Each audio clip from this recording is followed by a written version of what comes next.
Yeah, get right around the guy. You're not gonna kill me. Are you?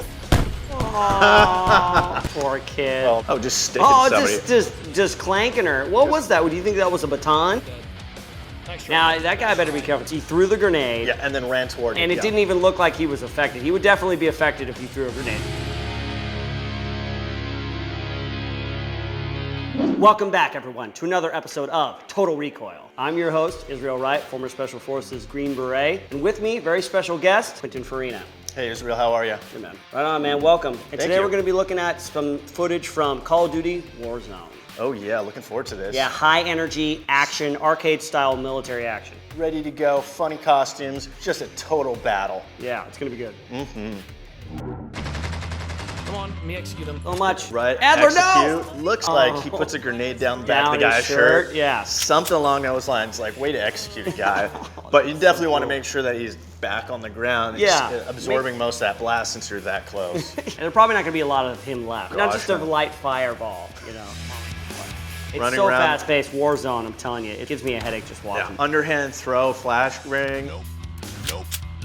Yeah, Disorient, think those are jumps flash right rings? around. Yeah, there's just no concussion blast. The guy's not getting knocked to the ground. He's not taking any damage. Another Flip grenade. over, throw under. People have gotten the Medal of Honor for that, believe it or not. Jumping on a grenade for your buddy. Yeah. Or for your whole squad. Yeah, absolutely. Or just being embarrassed in Warzone. All right, beeping. Yep, never had anything that would beep when I threw it. Yeah, I'm imagining if there was something that you had with explosives that was some sort of countdown indicator kind of thing. I want it to be quiet in case I'm throwing at an enemy and they're like, oh, I got 5, 4. I can't. Yeah, I'm gonna book it. Thanks Yeah. for letting me know, buddy. Exactly. Hopefully, you have an option to like turn it off. You know, Mute switch. the mute Yeah, switch exactly. on the explosion. Yeah, get right around the You're guy. not gonna kill me. Are you? Oh, poor kid. Oh man, just a rage quit right there. just thought he got away with You it. should have never recorded that, buddy. No, Now it's on no. the internet forever. Forever. Okay.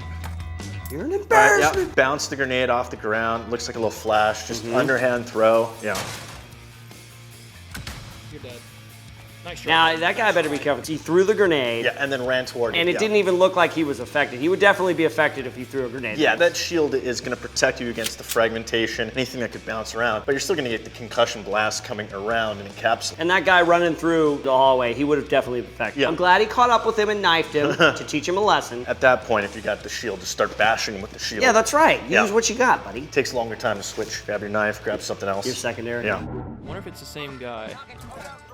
All right, we got some nice equipment coming in. Tactical shields. I never used them. Never used them. More SWAT style. SWAT style. Looking at this, you got probably sniper shooting down. That's got to be a level 4, level 5. Right, like, if it's armored stopping shield. bullets, yeah. It depends on the caliber of the bullet, too, right? Yeah, but I don't think you're going to be, running around with a shield like that very far, very fast. Right. And then I love how he just switched up his sappy plates. Like pull it out, put a new one in, like it's nothing at all. That's the Warzone changeover, man. Yeah.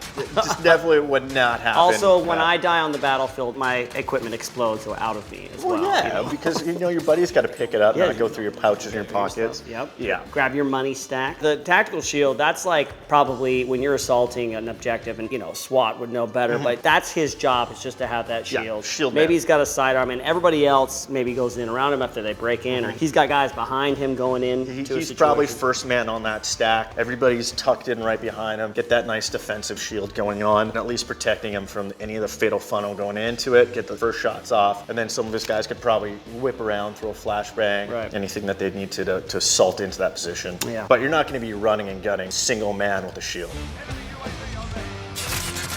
Running around in what looks like a 7-ton. Nice paint job. I on that, love too. it. I Oh. love that paint job. Yes. That's metal. Yeah, and he's just jumping around with the shield. That shield's probably 30, 40, 50, 60 pounds. And just Saw running no- around, no Didn't problem. expect that. He killed the saw doll. Have you seen my shield? Rachel. Throwing a gas mask on. I love the gas mask. I did it in basic. Obviously, you do the gas training. You're in the gas chamber. Yeah. It's more of like equipment familiarization and trust building with this stuff. Exactly. It is pretty hard to see. Those things. You're sweaty. You're moving around. You get fogged up, man. Condensation on the inside of the shield and stuff like that. Those are not fun to wear. No, not at all. Putting it on for any extended amount of time, you're breathing twice as heavy. It's not like a COVID mask, which is nice and easy. You're breathing through serious filtration. Designed to stop stop the gas from being in there. Yeah. And you're going to be doing a lot of this. You're going to have to move your whole body to look around, try and do this, and it is thing. You also have a big mask with a big canister, which can hit, touch anything. We honestly didn't have them in Afghanistan when I was deployed. Oh, yeah? Brought them to deployment and left them in a CCON. Now, Marines, no, Army basic training, we go through that stuff. What kind of gas training did you do? Same thing, gas chamber, walk in, CS gas, pellets being used. They make you stand there, take it off. Yeah, I gotta kind of hang out for a little bit, Pull it away, put it down, put it back up, don and clear your mask. Get everything out of the mask, any particulates that might be in, clear it, get ready to go back into it.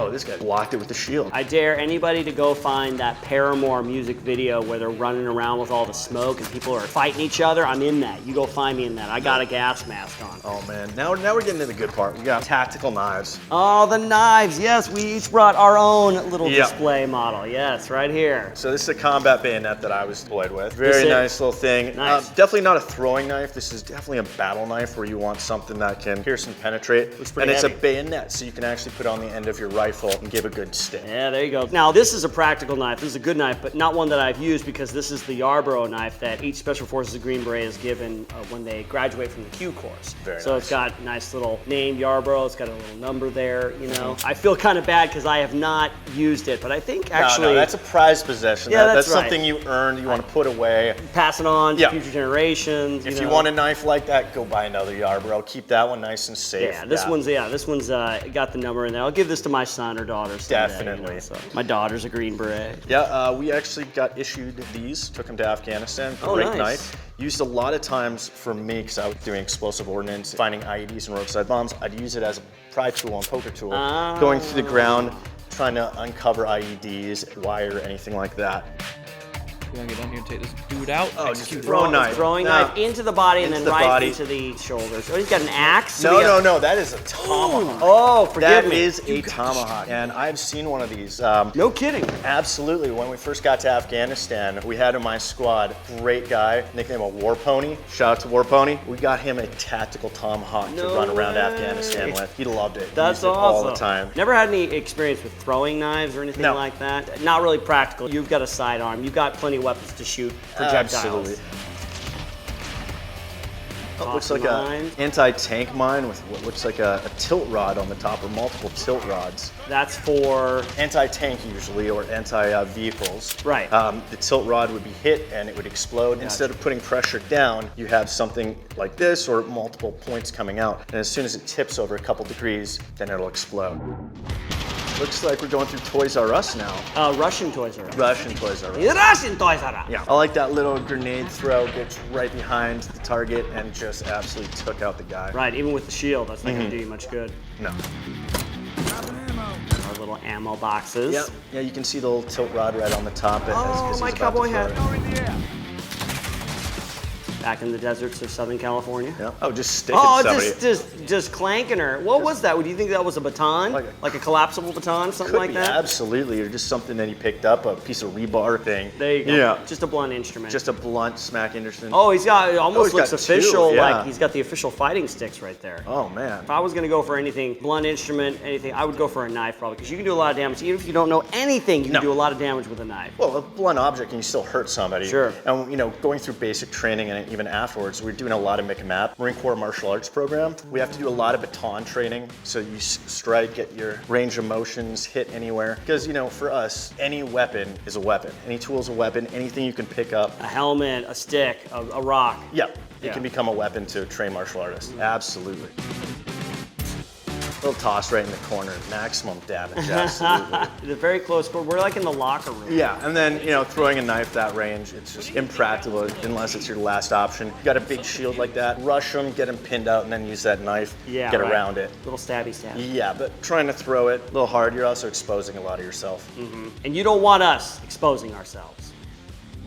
So Quinton, let me ask you a couple questions about your journey. Take us through kind of how you got into the military, what your intentions were, and then how you ended up out in Los Angeles working special effects. Oh, it's a long journey. It took me many years to get to the point where I'm at.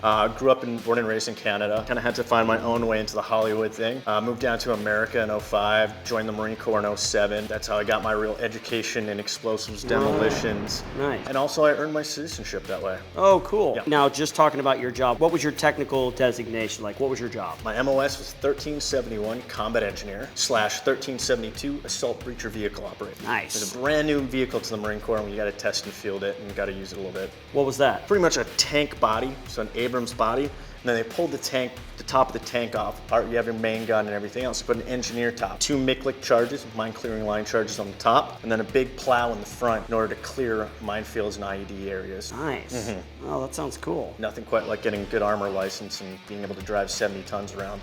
Yeah, Nice. Definitely something you don't get to do every day. Nice. Any fun, anything you can think of, fun stories, incidents, lighthearted stuff from your time in either during training, maybe something for your deployment, anything like that? Well, did have the opportunity to drive those tanks pretty quickly and get to drift a tank. Oh, you mean yeah. like Yep. Fast and Furious style? Well, it wasn't on the road, it's in the middle of the desert, so the sand has a little bit of give, and when you're getting a good amount of time, you can get a little drift off of it.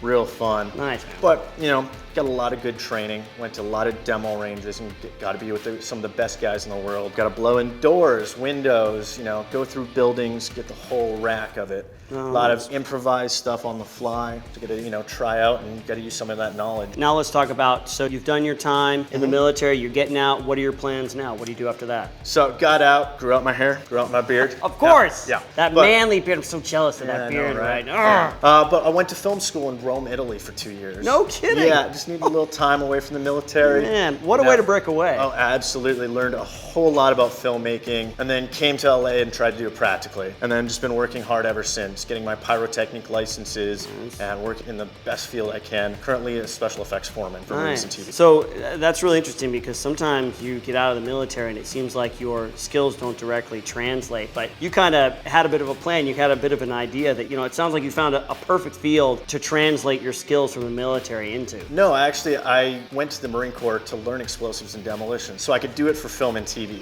There's no practical place out there. There's no university that's going to give you a 4 degree in University of Explosives, that's exactly. Awesome. Oh, that's so great. You had a master plan, I like it. I had a master plan ever since I was little, watching the good old James Bond movies. Yeah. The guy that gives all the gadgets, Q, which all the gadgets translates into all the special effects in them. That's great. Yeah. Man. That's really cool, man. Yeah. Way to have a plan, folks. Listen, have a plan, all right? You kids out there playing with matches, you turn it into something constructive. Absolutely. Now, let's see. Dealing with explosives, all these kinds of different ordinances and stuff like that, would you say that Hollywood has not done a good job of accurately portraying explosives, I would say that they are the worst about it.